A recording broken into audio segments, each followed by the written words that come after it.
Mandamarri market చౌరస్తాలోని Ambedkar విగ్రహానికి పూలమాలలు వేసి ఘనంగా నివాళులర్పించిన కార్మిక మైనింగ్ ఉపాధి శాఖ మంత్రి వివేక్ వెంకటస్వామి జెండాను ఆవిష్కరించారు.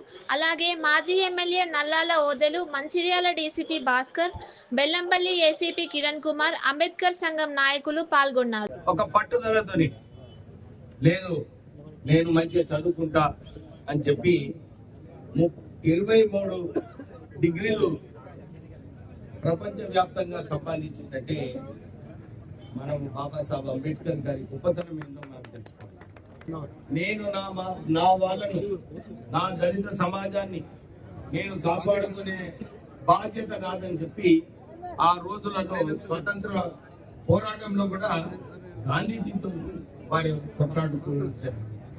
అంటే వారు ఆ కుల వివక్ష ఉన్నప్పటికీ, ఎంత అణచివేసినప్పటికీ కూడా బాబాసాహెబ్ అంబేద్కర్ గారు వారి సమాజాన్ని ఎట్లా నేను ఆదుకోవాలి, వారికి ఎట్లా హక్కులు కల్పించాలని చెప్పి ఒక నిరంతరం పోరాటం చేయడం జరిగింది.